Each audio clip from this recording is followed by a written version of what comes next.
बहनों बेटियों को रेप हो जाता है तो भगवान बचाने क्यों रहता? भगवान कृष्ण कहाँ है? हाँ, लोग बोलता है कृष्ण द्रौपदी को साड़ी दे दिया तो अभी कहाँ चला गया भगवान कृष्ण? कि हॉस्टल में भूमियार लोग और पंडित लोग खाना अलग बनाता, तब इसका मतलब they are most uneducated people. मैं आपसे पूछता हूँ कि मैं तो डॉक्टर हूँ और मैं पंडितों से पूछता हूँ, अरे पंडित लोग, तुम जब बीमार पड़ते हो तो तुमको जब मैं खून चढ़ाता हूँ तो कहीं पूछा तुमने कि शेड्यूल कास्ट का खून है कि मुसलमान का खून है? कभी नहीं पूछा। हमारे पास है क्या? हमारे पास कोई बपौती जमीन नहीं है, हमारे पास कोई बपौती जमींदारी नहीं है, हमारे पास कोई इंडस्ट्री नहीं है। तो हमारे पास क्या है? हम हैं और हमारा मेहनत है।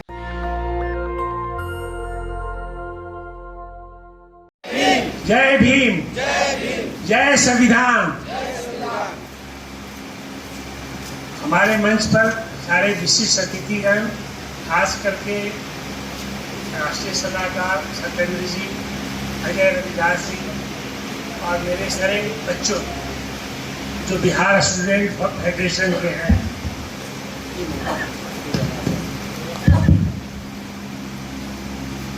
मुझे आपने सत्येंद्र जी का ही सुना ही होगा और मैंने इनके बारे में सुना कि ये कैरियर आप लोग को बनाते हैं, स्कॉलरशिप देते हैं, जो बच्चे अच्छे करते हैं उनको प्रोत्साहन करते हैं।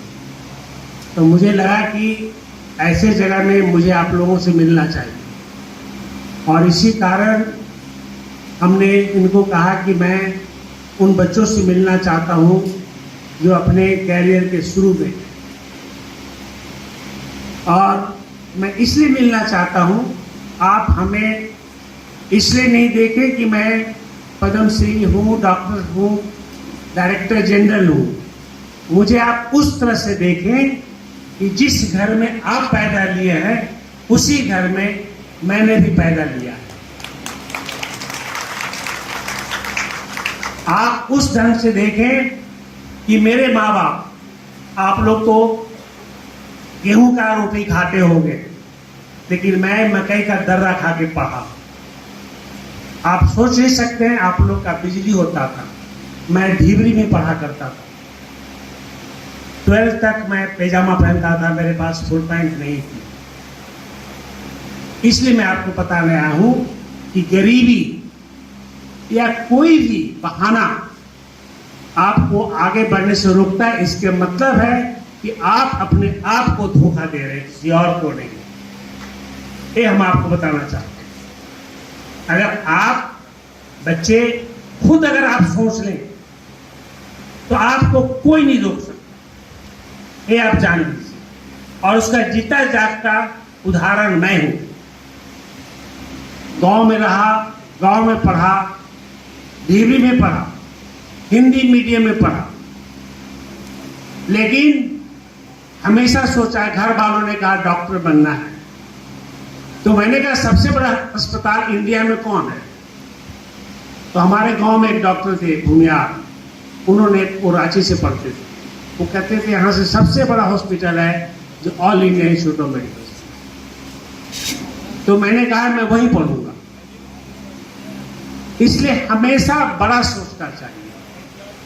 और 1972 में मैं क्वालिफाई करके दिल्ली चला गया। तो अगर आप बड़ा सोचेंगे, अगर मैं ये सोचता कि मुझे तो बिहार में पढ़ना है, बिहार में भी मैंने टॉप किया था, लेकिन मैंने कहा कि बिहार में एडमिशन नहीं लेना है। घर वाले कितना भी बोलते रहे, मैंने कहा नहीं, मुझे मेडिकल पढ़ना नहीं। अगर दिल्ली में हो गया तो जाऊंगा, नहीं तो नहीं जाऊंगा।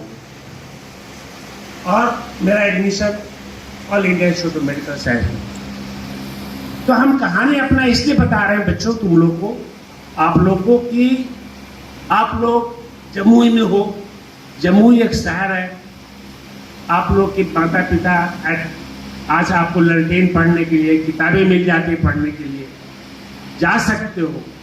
हम लोग को तो किताब भी नहीं मिलती, फिर भी पढ़ते। कोई बहाना नहीं होता आगे बढ़ने के लिए। और सबसे बड़ी बात जो मैं बोलना चाहता हूँ आप लोग, पहली बात कि अपने दिमाग से निकाल दीजिए कि हम किसी से भी कम नहीं है।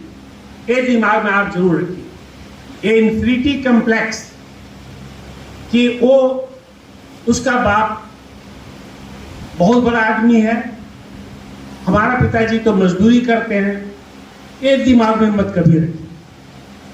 क्योंकि मैं बताता हूं, मैं क्लास 4th में 5th में था, मेरे पिताजी कोल माइंस में एक वेलफेयर अफसर के यहाँ काम करवाने जाते और बाबूजी बोलते थे कि बेटा, इसका बेटा इंग्लिश स्कूल में पढ़ता है, तुम भी इसके तरह अफसर बनो। हमने कहा बाबूजी, ऐसा अफसर मेरे अंडर में काम करेगा। ये मेरा, आप सोचिए कि क्लास 4th का बच्चा बाबूजी से बोलता था कि नहीं बाबूजी, ऐसे लोग तो मेरे अंडर में काम करें। ये मेरी ख्वाहिश थी। तो अगर आप ख्वाहिश ऊपर रखेंगे तो आपको आगे बढ़ने से कोई नहीं रोक सकता,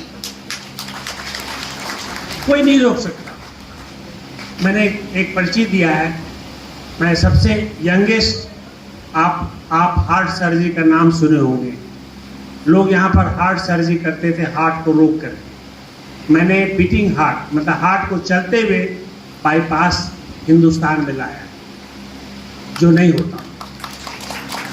मैं अपने बारे में और ज़्यादा नहीं बताऊंगा, मैं इतना ही कहना चाहूँगा आप लोग को कि अपने को कॉम्प्लेक्स मत रखिए, कोई बहाना नहीं मारिए अपने आप से, और एक डिटर्मिनेशन डिसाइड करिए, determination, self confidence and constant level, आपको कोई आगे बढ़ने से नहीं रोक सकता। हम जानते हैं, जैसे सत्या जी का मैं बात सुन रहा था, सत्या बोल रहे थे कि आज हमारे यहाँ जो आवासीय स्कूल है उसकी हालत बहुत खराब है और सरकार इस पर कोई ध्यान नहीं देती है।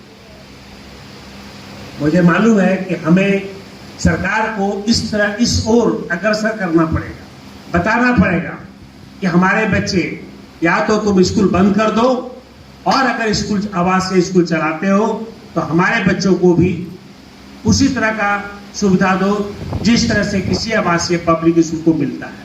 हमारे विधायक जी चले गए, हम विधायक जी को बोलना चाहते थे कि विधायक जी, आपको इतना पैसा मिलता है कि आप अपने पैसे से ही उस आवासीय स्कूल को ठीक करवा सकते हैं, लेकिन इन पॉलिटिशियन लोगों को दिमाग में बात आए तभी हो सकता है। अफसोस की बात है कि हमारे राजनीतिक लोग जितने बने, मैं देख रहा हूं कि 30 साल में भी बिहार में सबसे ज्यादा शिक्षा की कमी है।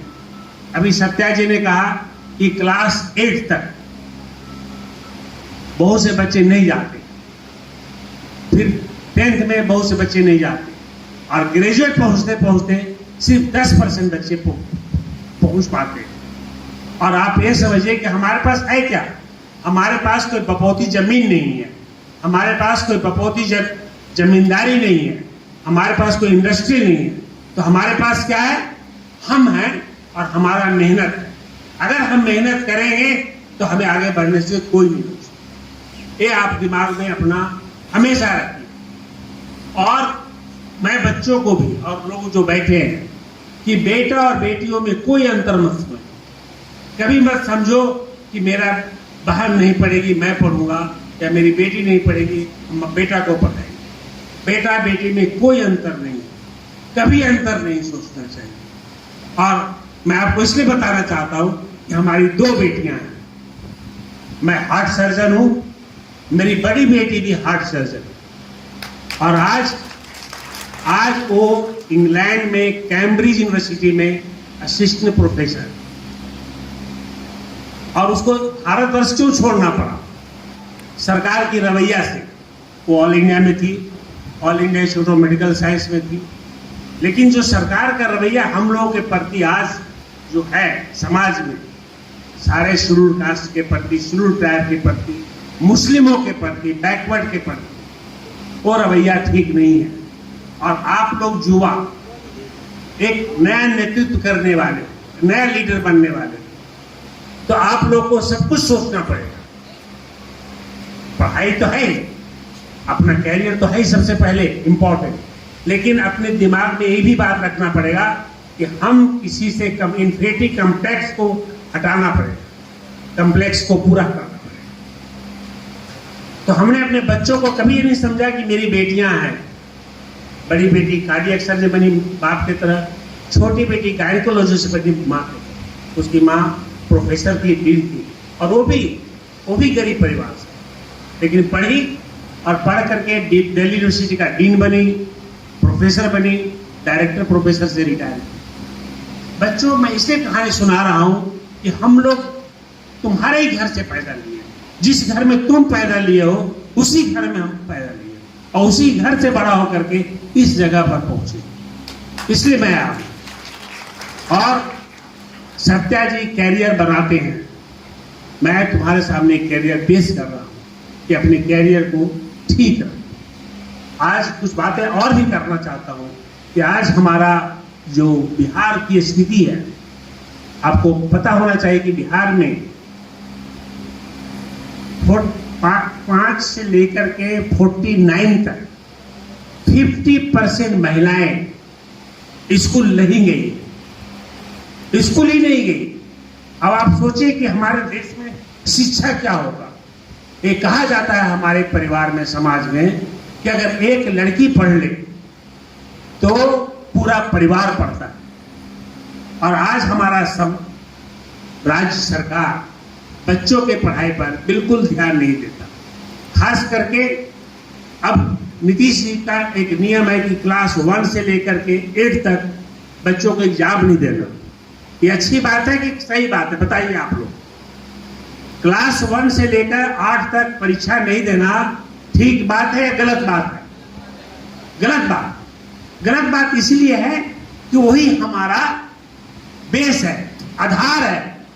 अगर हम क्लास 1 से 8 तक अच्छे शिक्षा दे दे, इंग्लिश मीडियम अच्छे से पढ़ा दे बच्चों को, अच्छे से को समझ आ जाए, मैथमेटिक्स समझ में आ जाए, ज्योग्राफी समझ में आ जाए, साइंस समझ में आ जाए, इंग्लिश समझ में आ जाए, तो मैं नहीं समझता कि वो बच्चा कभी भी 9th, 10th, 11th, 12th graduate छोड़ेगा, कभी नहीं छोड़ेगा। इसलिए अगर हमारा बेस ही कमजोर है तो हमारे यहाँ शिक्षा की अभाव रहेगी। ये सबसे बड़ा, इस सरकार जो है सबसे बड़ा इसकी दोषी है। इसको कानून, ये नीति को इसको बदलना पड़े, चाहे वो नीति कोई भी बनाया हो। लोग बोलता है कि कपिल सिब्बल जब था तो उससे बना दिया। कपिल सिब्बल हमारे परिवार से, हमारे गरीब परिवार से नहीं है, वो पब्लिक स्कूल से पढ़ा। अब उसकी उदाहरण नहीं दे सकते कि उसने क्या नियम बनाया। हमें तो अपना घर देखना है, हमें तो अपना बिहार देखना है कि हमारे बच्चे कैसे हैं। और अगर हम क्लास 1 से लेकर 8 तक बच्चों को नहीं पढ़ाएंगे, अगर हम उसको ABCD नहीं सिखलाएंगे, तो आगे इंग्लिश की किताब कैसे पढ़ पाए?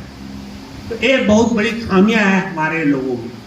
और मैं बताना चाहता हूं कि मैंने सत्या से ही कहा कि अगर हम अपने मजदूर के बच्चों को, जो जिनके पास जमीन नहीं है, अगर उन बच्चों को हम पढ़ा सकें तो मैं समझूंगा कि मेरा जिंदगी जीना सफल हो गया।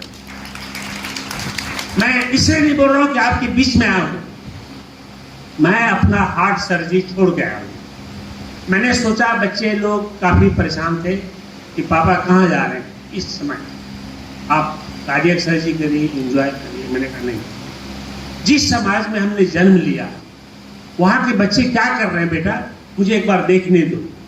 अगर हम अपने तरफ 10 बच्चों को बड़ा कर सके तो हमें लगेगा कि हमने कुछ अपने जिंदगी में पाया। अभी तक हमने कुछ पाया नहीं, मैं बता रहा हूं, अभी तक मैंने अपने लिए पाया, लेकिन हमने समाज के लिए क्या पाया, समाज को मैंने क्या दिया, उसी देने के लिए मैं आप लोग के बीच में आया हूं कि हम जो दे सकते हैं उसको हम करने आए हैं। हम चाहते हैं कि हमारे बच्चे, खास करके लैंडलेस लेबर जिनके पास कोई जमीन नहीं, कोई खेती नहीं, जो बेचारा मजदूरी करता है, उनके बच्चा जाकर खेती में खेलता रहता, पढ़ता नहीं है, उन बच्चों को आवासीय स्कूल मिलना बहुत जरूरी है। और इसके लिए हम आपके साथ मिलकर के सरकार से संघर्ष करेंगे, सरकार से आवाज उठाएंगे कि उन सारे बच्चों को तुम आवासीय स्कूल दो जिनके माँ बाप मजदूरी करते हैं और तुम्हें देना पड़े। आपको मालूम है संविधान में लिखा हुआ है कि जितना हमारी आबादी है, कोई भी बजट का उतना % हमारे ऊपर खर्च होना चाहिए। अभी सत्या जी ने बताया होगा, आपने समझ नहीं पाए होंगे। अगर हमारी आबादी 16% शेड्यूल कास्ट का, 7% हमारा शेड्यूल ट्राइब का, यानी 23% हमारी आबादी है, और अगर सरकार का बजट 1 लाख करोड़ बनता है तो 23,000 करोड़ उसको हमारे बच्चों पर खर्च करना चाहिए संविधान के अनुसार, और नहीं करता है तो गलत करता है। चाहे किसी की भी सरकार हो, चाहे वो जनता दल की सरकार हो, बीजेपी की सरकार हो, कांग्रेस की सरकार हो, किसी ने भी संविधान का पालन नहीं किया।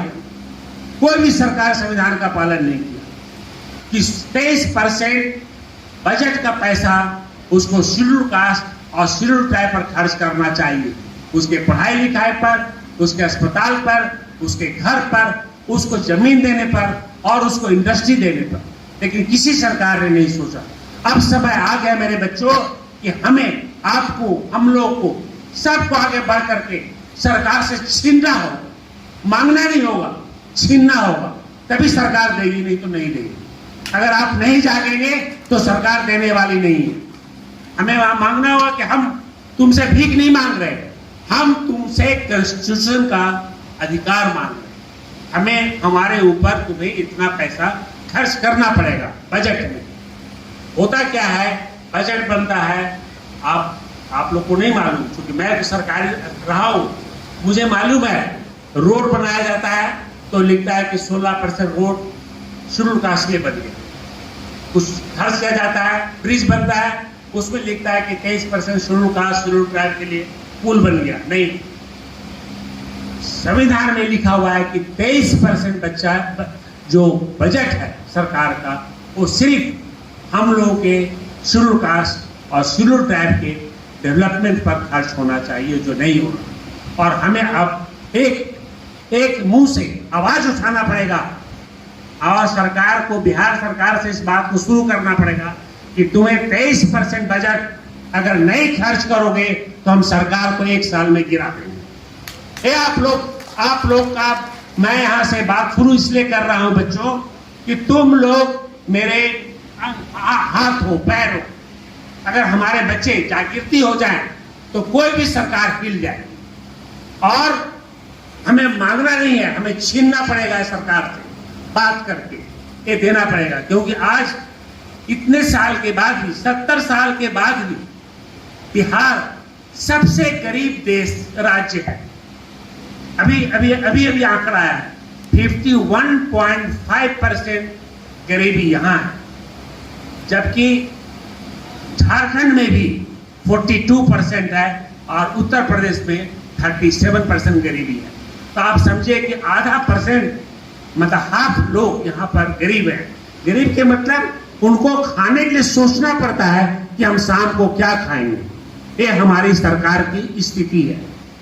तो बच्चों, हमें अपना अधिकार को छीनना पड़ेगा, अपने आप को, आप लोग को समझना पड़ेगा कि हम किसी से भी कम नहीं। कभी भी अपने मन में, बार बार मैं कह रहा हूं, एक ही चीज नहीं लाइए, इन्फीरिटी कम्प्लेक्स, यानी अपने को किसी भी लड़के से कम मत समझिए, और हमेशा अपने ये मत सोचिए कि हमारा इस कारण से हम आगे नहीं बढ़ पाए। कोई कारण नहीं होता, ये कारण आपकी मन की होती है।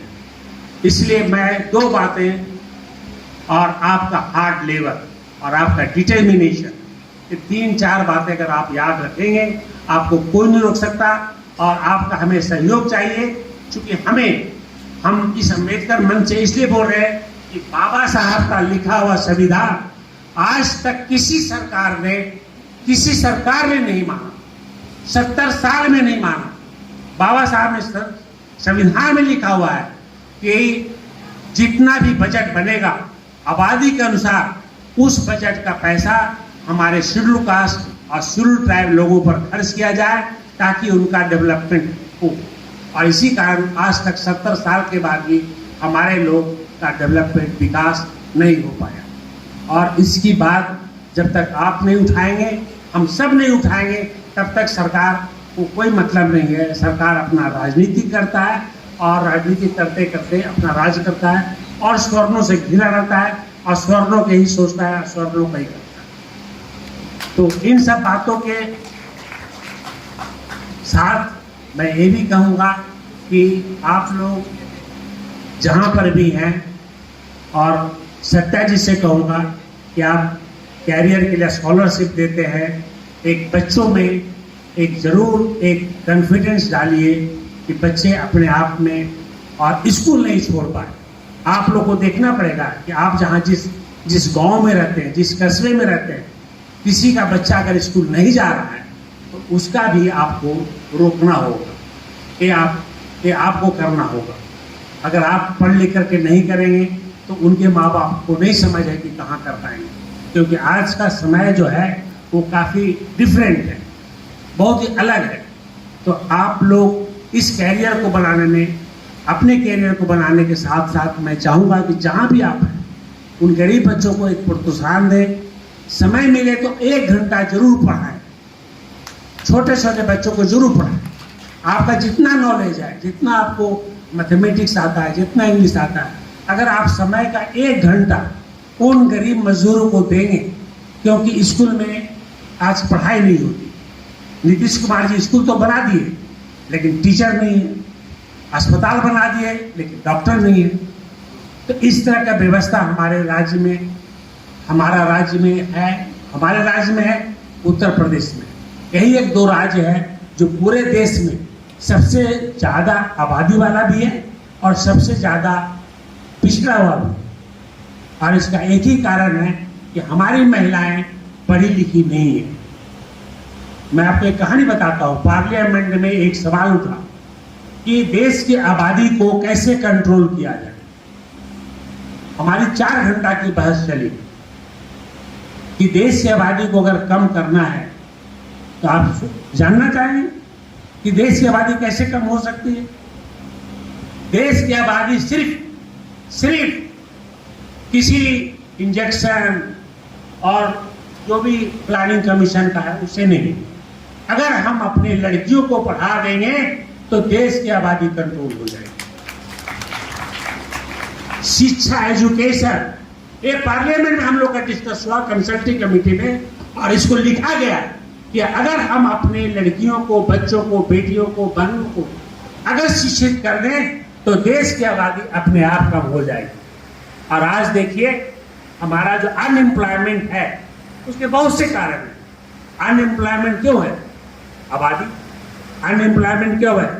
इतने सालों में बिहार में कोई भी कंपनी को अपने तरफ इन्वेस्टमेंट करने के लिए कोई नहीं लाया। सरकार की कोई भी नीति नहीं बनी अभी तक कि हमारे बच्चे निकल करके कहाँ जाएंगे, कहाँ पढ़ेंगे, क्या नौकरी करेंगे, ये कोई नहीं सोचता। जो हमारी शिक्षा दी जाती है वो दिया जाता है सामाजिक शिक्षा। हमारी शिक्षा कभी नहीं दी जाती है कि जिससे हम कुछ काम कर सकें। वोकेशनल ट्रेनिंग नहीं दिया जाता, वोकेशनल पढ़ाई नहीं किया जाता। सभी लोग IAS नहीं बन सकते, सभी लोग क्लर्क नहीं बन सकते, बहुत सारी काम कर सकते हैं, लघु उद्योग कर सकते हैं अपने पैर पर खड़ा होकर के, और छोटे मोटे उद्योग करके कंप्यूटर ऑपरेटर बन सकते हैं। कंप्यूटर IT का सिस्टम इतना बड़ा है, सोचिए कि पूरे USA में 30 से ज़्यादा परसेंटेज लोग इंजीनियर हमारे देश के।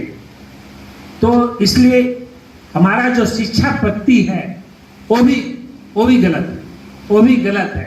हमें देखना पड़ेगा कि हमारे बच्चे 10th के बाद किसके लायक है।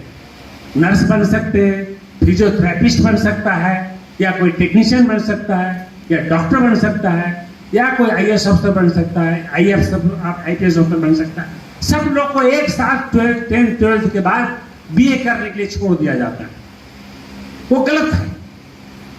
हमें देखना पड़ेगा कि 12th के बाद जो बेसिक एजुकेशन दे दिया गया, उसके बाद किस बच्चों को किधर डालना है, ये इस सरकार ने अभी तक किसी ने नीति नहीं बनाई, ये जो बहुत ही गलत बात। और जिसके कारण भी हमारे यहाँ अनएम्प्लॉयमेंट बहुत रहा। अनएम्प्लॉयमेंट का सबसे बड़ा कारण तो शिक्षा है कि पढ़ाई नहीं, लोग 8वां पास नहीं है, 50% लोग 8वां पास नहीं है, कहाँ से नौकरी मिलेगा। आजकल तो प्यून के नौकरी के लिए, ड्राइवर के नौकरी के लिए भी आपको 10th पास होना चाहिए।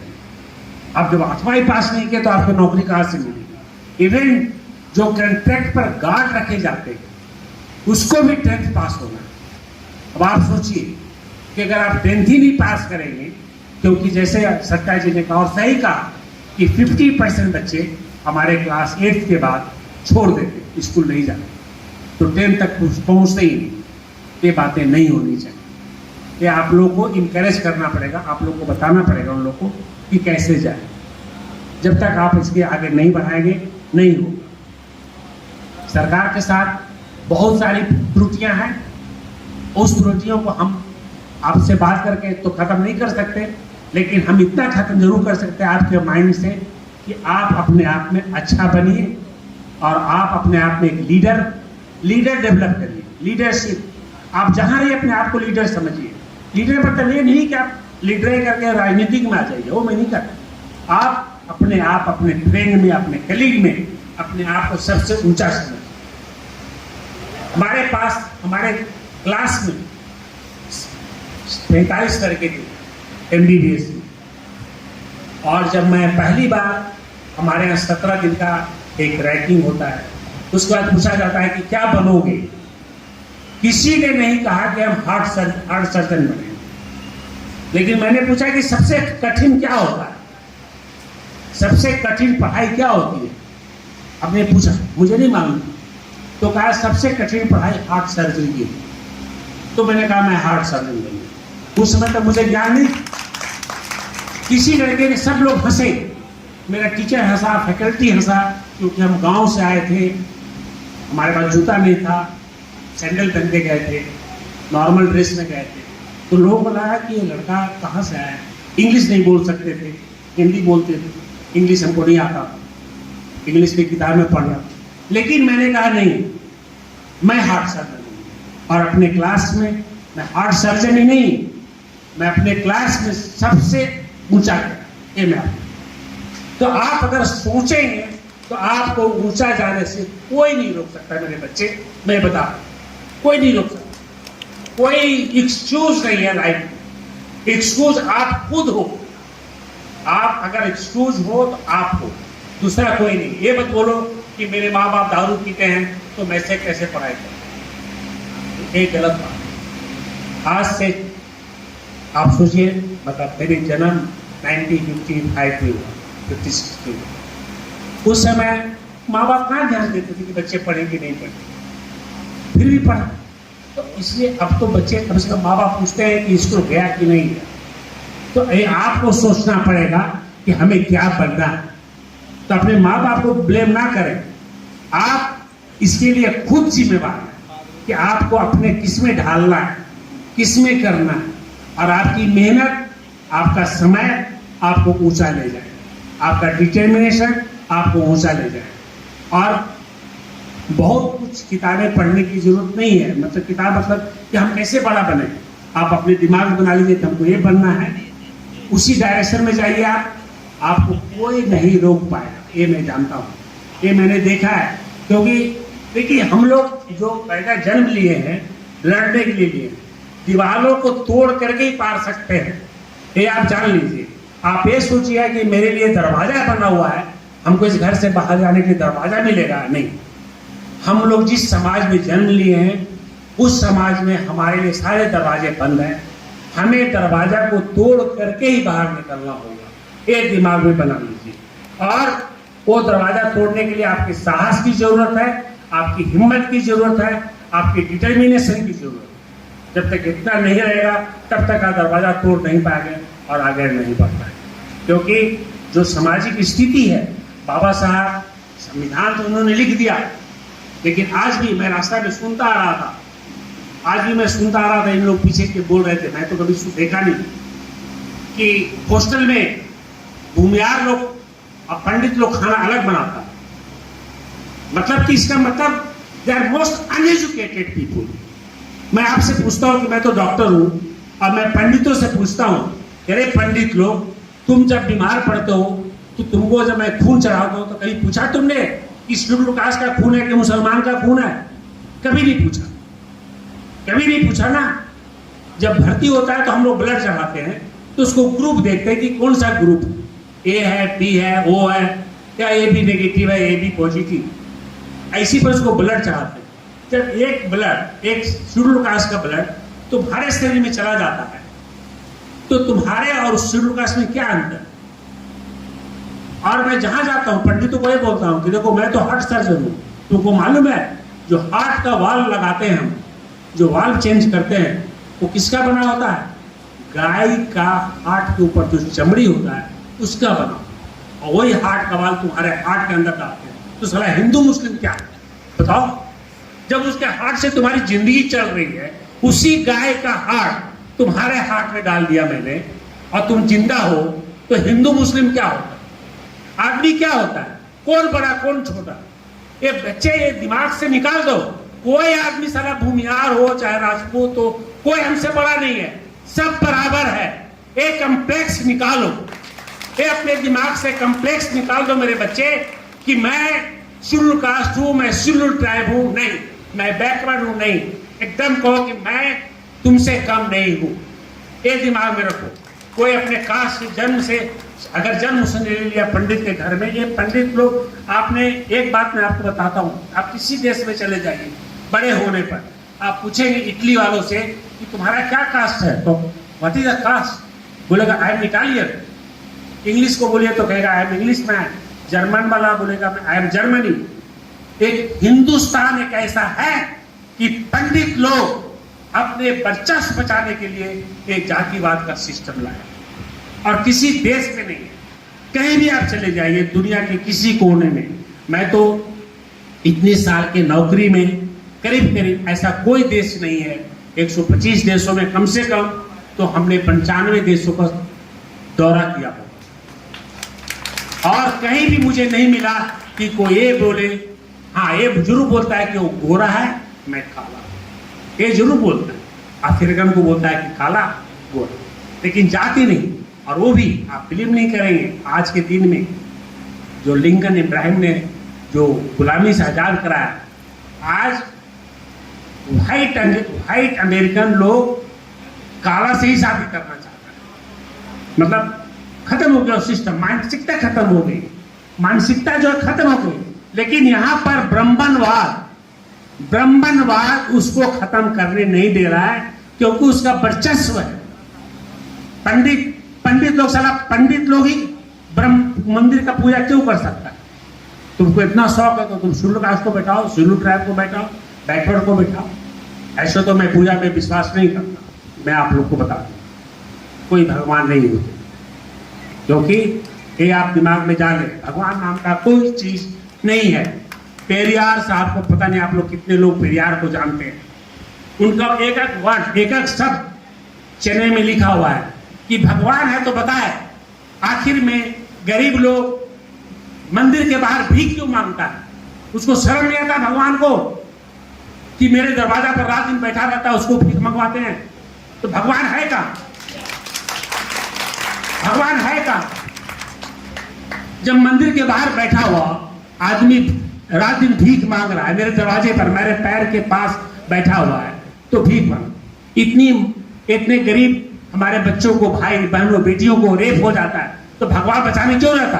भगवान कृष्ण कहाँ है? लोग बोलता है कृष्ण द्रौपदी को साड़ी दे दिया, तो अभी कहाँ चला गया भगवान कृष्ण? कहाँ चला गया? ये कौन राम, कौन लक्ष्मण, कौन भरत? ये सारी चीजें एक मनगढ़ंत इन ब्राह्मणों की कहानी है। इन ब्राह्मण को कहानी अपने वर्चस्व बचाने के लिए।